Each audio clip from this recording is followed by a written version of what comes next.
Hello friends, स्वागत है आप सभी का आपके अपने YouTube channel NS education point पर। मैं नरेंद्र यादव आप सभी के लिए इस वीडियो में फिजिक्स के सभी वन लाइनर प्रश्नों को लेकर आया हूं। इन सभी वन लाइनर प्रश्नों को हम दो वीडियोस में कंप्लीट करेंगे, जो कि रेलवे एग्जाम्स के लिए जैसे RRB group D, NTPC, LP के लिए बहुत ही इंपॉर्टेंट होने वाले हैं। इसका पहला वन लाइनर प्रश्न है, इकाई समय में तय की गई दूरी को चाल कहते हैं। ये परिभाषा अगर ना याद करें, सूत्र हमें याद है, d is equal to S into T, यानी और स्पीड निकालना है यानी चाल निकालना है, s is equal to D. ये t गुणे में है तो कहां आएगा, भाग में। तो s का मतलब क्या है, चाल, d का मतलब क्या है, दूरी, बटे t क्या है, समय। तो हम अगर सूत्र याद करें, चाल इज इक्वल टू दूरी बटे समय, तो इकाई समय में तय की गई दूरी को चाल कहते हैं। क्या, इकाई समय में तय की गई दूरी को चाल कहते हैं। इसे डी से प्रदर्शित करते हैं। इसका मात्रक की बात करेंगे तो मीटर प्रति सेकेंड हो जाएगा। क्यों? क्योंकि दूरी का मात्रक बटे समय का मात्रक, दूरी का मात्रक मीटर बटे समय का मात्रक सेकेंड, तो मीटर पर सेकेंड हो जाएगा। सेकेंड वन लाइनर प्रश्न है, इकाई समय में निश्चित दिशा में तय की गई दूरी को वेग कहते हैं। अगर वेग पूछा जाए तो वेग के लिए इसमें में और समय के पहले हमें सिर्फ ये यूज करना है, निश्चित दिशा। क्या यूज करना है, निश्चित दिशा। तो इकाई समय में निश्चित दिशा में तय की गई दूरी को वेग कहते हैं। वेग एक सदिश राशि है, जबकि चाल एक अदिश राशि है। सदिश राशियां क्या होती है और अदिश राशियां क्या होती, जान लेते हैं। सदिश राशियां वे भौतिक राशियां जिन्हें व्यक्त करने के लिए परिमाण एवं दिशा दोनों की आवश्यकता होती है, उन्हें सदिश राशियां कहते हैं। तो सदिश राशियां क्या होती हैं, वे भौतिक राशियां जिन्हें व्यक्त करने के लिए परिमाण एवं दिशा दोनों की आवश्यकता होती है, उन्हें क्या कहते हैं, सदिश राशियां कहते हैं। जैसे वेग, विस्थापन,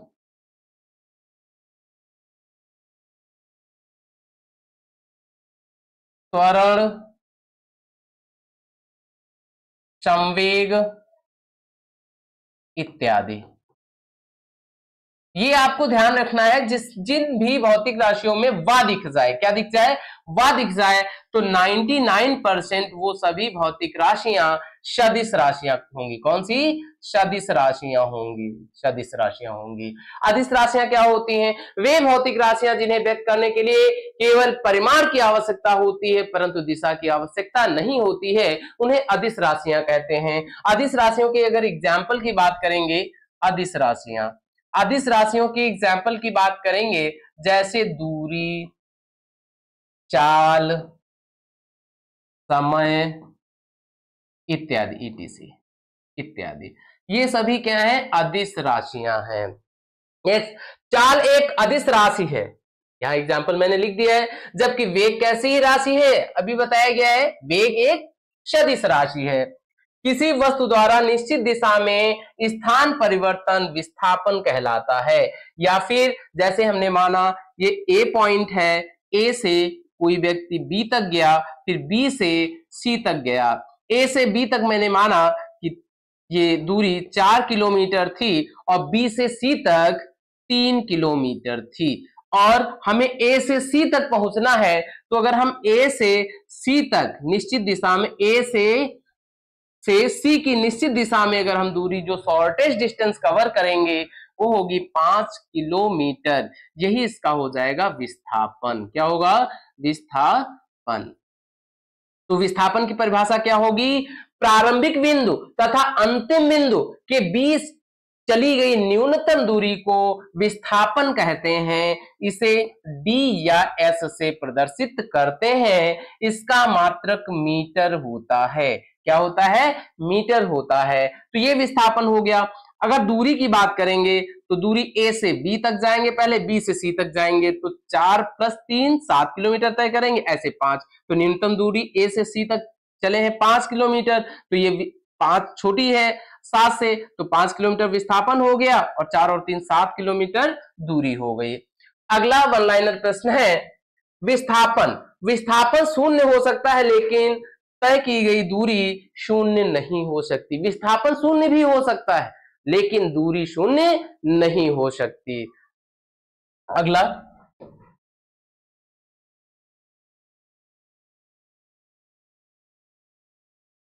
वेग में इकाई समय में होने वाले परिवर्तन को उस पिंड का त्वरण कहते हैं, इसको ए से प्रदर्शित करते हैं। तो हम जानते हैं, सूत्र याद रखिए आप, a is equal to v minus u upon t. तो वी माइनस यू क्या है? वेग परिवर्तन, वेग परिवर्तन बटे टी क्या है? समय। समय को परिभाषा बताने के लिए लिख लेंगे दर। तो हम इसकी परिभाषा लिख सकते हैं, वेग परिवर्तन की दर को क्या कहते हैं? त्वरण कहते हैं। इसे ए से प्रदर्शित करते हैं। इसके मात्रक की बात करेंगे अगर, त्वरण का मात्रक, त्वरण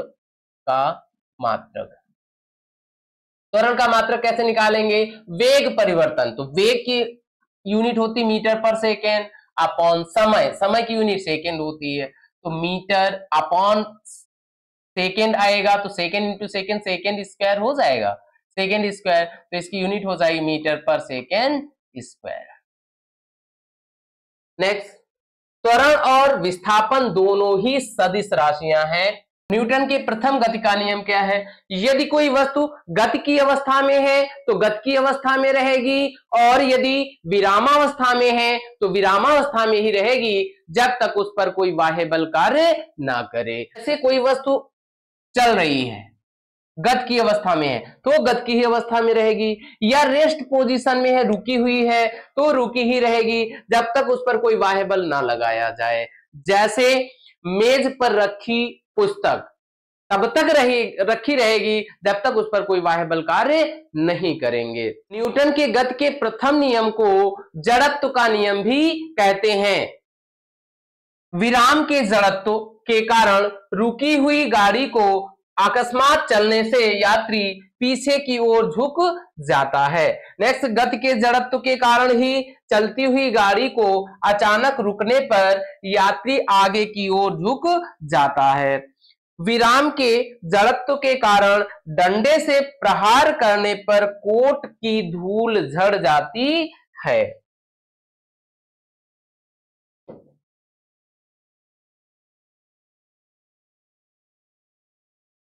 अगला वन लाइनर प्रश्न बहुत ही इंपॉर्टेंट है। न्यूटन के प्रथम गति के नियम से बल की परिभाषा प्राप्त की जाती है, जबकि न्यूटन के द्वितीय गति के नियम से बल का सूत्र F = ma प्राप्त किया जाता है। ये कई बार एग्जाम में पूछा गया है।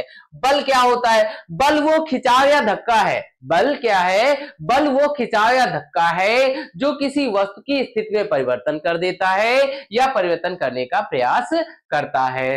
नेक्स्ट, किसी पिंड द्वारा इकाई समय में ध्रुवांतर पर बनाया गया कोण कोणीय वेग कहलाता है।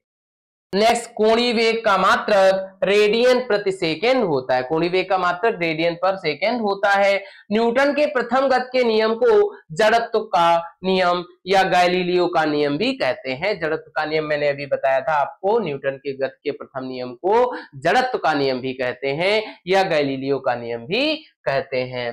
अगला, किसी वस्तु की मात्रा और वेग के गुणनफल को संवेग कहते हैं। संवेग क्या होता है? संवेग P = m × v होता है।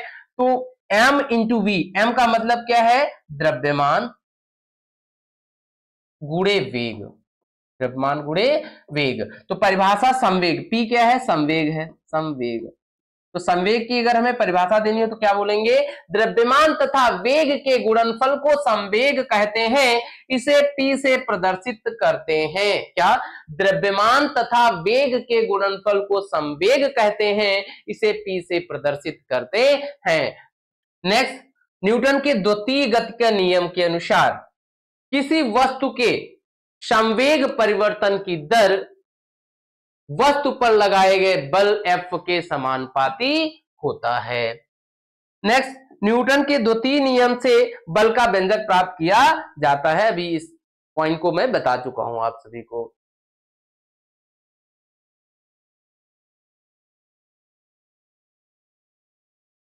नेक्स्ट, यदि कोई बल किसी वस्तु पर बहुत ही कम समय तक कार्यरत रहे तो बल और समय के गुणनफल को उस वस्तु का आवेग कहते हैं। तो वस्तु का आवेग क्या होता है? यदि कोई बल किसी वस्तु पर बहुत ही कम समय के लिए कार्यरत हो तो बल और समय के गुणनफल को क्या कहते हैं? आवेग कहते हैं। नेक्स्ट, जिस बल का परिणामी शून्य नहीं होता है उसे असंतुलित बल कहते हैं। यानी जिस बल का परिणामी शून्य नहीं होता उसे असंतुलित बल कहते हैं और जहां शून्य होता है उसे संतुलित बल कहते हैं। न्यूटन के गति के तृतीय नियम क्या है?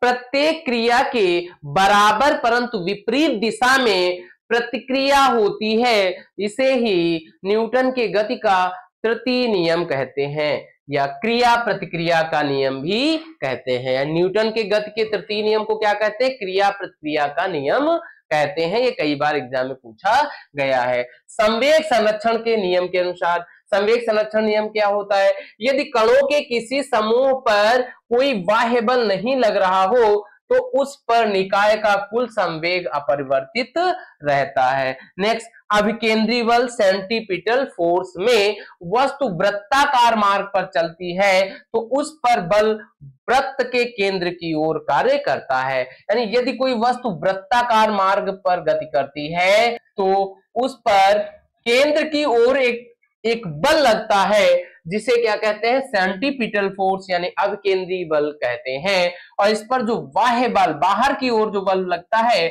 उसे अपकेंद्री बल कहते हैं। जैसे एक धागे से किसी पत्थर को बांधे और चारों ओर रोटेट करें, घुमाएं, तो जो धागा है धागे में जो तनाव उत्पन्न हो रहा है तो वो उस पर बल केंद्र की ओर कार्य करता है। अपकेंद्री बल सेंट्रीफ्यूगल फोर्स में प्रतिक्रिया बल वृत्ताकार पथ पर चलायमान वस्तु द्वारा अन्य वस्तु पर लगता है। नेक्स्ट, पृथ्वी का सूर्य के चारों ओर घूमना तथा इलेक्ट्रॉन का नाभिक के चारों ओर घूमना अभिकेंद्री बल का उदाहरण है। नेक्स्ट, कपड़ा सुखाने की मशीन तथा दूध से मक्खन निकालने वाली मशीन अपकेंद्री बल के सिद्धांत पर कार्य करता है। कई बार ये क्वेश्चन पूछा गया है। बल द्वारा एक पिंड को एक अक्ष के परितः घूमने की प्रवृत्ति को बल आघूर्ण कहते हैं। नेक्स्ट, बल आघूर्ण एक सदिश राशि है और इसका मात्रक न्यूटन मीटर होता है। तो बल आघूर्ण एक सदिश राशि है जिसका मात्रक न्यूटन मीटर होता है। किसी पिंड का भार वह बल है जिससे पृथ्वी उसे अपने केंद्र की ओर खींचती है। यानी किसी पिंड का भार वह बल है जिसे पृथ्वी अपने केंद्र की ओर खींचती है। जब बल द्वारा किसी वस्तु में विस्थापन उत्पन्न किया जाता है तो इसे कार्य होना समझा जाता है। कार्य की माप लगाए गए बल तथा बल की दिशा में वस्तु के विस्थापन के गुणनफल के बराबर होता है। यानी कार्य क्या होता है? हमने पढ़ा है W is equal to F into D, force into D होता है। यानी कार्य बराबर बल गुणे विस्थापन। किसी वस्तु पर लगाए गए बल F तथा बल की दिशा में विस्थापन d के गुणनफल को कार्य कहते हैं। इसे W से प्रदर्शित करते हैं। इसका मात्रक जूल होता है और जितनी भी एनर्जी होती है यानी ऊर्जा होती है उनका भी मात्रक क्या होता है? जूल होता है। कार्य करने की दर शक्ति कहलाती है। हम जानते हैं P is equal to W upon T होता है। P is equal to W upon T, जहां P क्या है? शक्ति है, W क्या है? कार्य है, T क्या है? समय है। तो प्रति सेकंड किए गए कार्य को क्या कहते हैं? शक्ति कहते हैं। तो कार्य करने की दर को शक्ति कहते हैं, जबकि कार्य करने की क्षमता ऊर्जा कहलाती है। कार्य करने की क्षमता को क्या कहते हैं? ऊर्जा कहते हैं। कार्य और ऊर्जा का मात्रक जूल होता है, मैं आपको भी बता चुका हूं, जबकि शक्ति का मात्रक क्या होता है? वॉट होता है।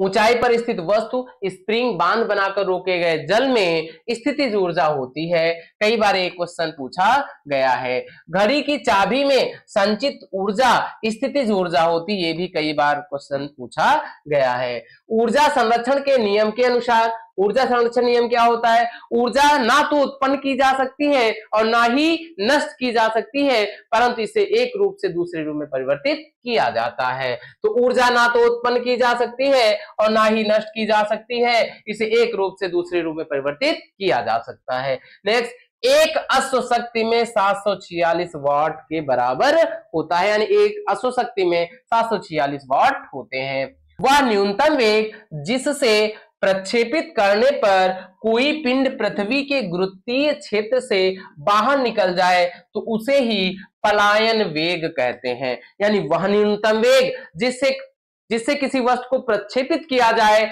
वह गुरुत्वीय क्षेत्र से बाहर निकल जाए तो उसके इस वेग को पलायन वेग कहते हैं। चंद्रमा पर जी का मान पृथ्वी के जी का 1/6 गुना होता है। ये कई बार एग्जाम में पूछा गया है, ये भी क्वेश्चन बहुत इंपॉर्टेंट है। पृथ्वी के लिए पलायन वेग का मान 11.2 किलोमीटर पर सेकेंड होता है, जबकि सौर मंडल के लिए इसका मान 2.4 किलोमीटर पर सेकेंड होता है। ये भी बहुत इंपॉर्टेंट क्वेश्चन है, पूछा गया है कई बार रेलवे एग्जाम में। भू स्थिर उपग्रह का घूर्णन काल 24 घंटे के बराबर होता है, 24 घंटे के तुल्य होता है, तथा वह पृथ्वी के सापेक्ष स्थिर दिखाई देता है। दाब, ये कई बार क्वेश्चन पूछा गया है रेलवे एग्जाम में। दाब का एसआई मात्रक न्यूटन प्रति वर्ग मीटर या पास्कल होता है। हम जानते हैं P is equal to F upon A होता है। हमें दाब, P क्या है? दाब की इकाई निकालना, मात्रक। तो बल का मात्रक F क्या है? बल है। बल का मात्रक क्या होता है? न्यूटन बटे A क्या है? एरिया यानी क्षेत्रफल। क्षेत्रफल का मात्रक metre square is equal to newton पर मीटर स्क्वायर या न्यूटन प्रति वर्ग मीटर होता है।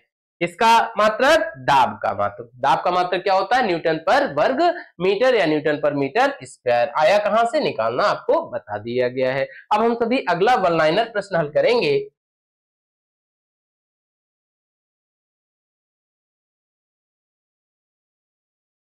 वायुदाब मापी बैरोमीटर का पारा अचानक जब बढ़ जाता है तो यह सूचित करता है कि मौसम कैसा होने वाला है? साफ होने वाला है, यानी स्वच्छ होने वाला है। पृष्ठ तनाव के कारण वर्षा की बूंदें गोलाकार तथा सेविंग ब्रश को जल से निकालने पर इसके केस आपस में सटे रहते हैं। अगला, केशिकत्व कैपिलरिटी के कारण लालटेन की बत्ती में तेल ऊपर चढ़ता है। ये भी कई बार रेलवे एग्जाम में पूछा गया है। अगला, ब्लॉटिंग पेपर से स्याही का सुखाया जाना भी केशिकात्व के कारण ही होता है। ये भी कई बार एग्जाम में पूछा गया है। ध्वनि तरंगे अनुदैर्ध्य होती हैं। ध्वनि तरंगे कैसी हैं? अनुदैर्ध्य। जबकि प्रकाश अनुप्रस्थ तरंग है। याद कैसे करेंगे? जैसे हम लिखते हैं ध्वनि तरंग, तो ध्वनि तरंग जो होती है इसमें धा रहा है, धा से ध्वनि तरंग। और अनुदैर्ध्य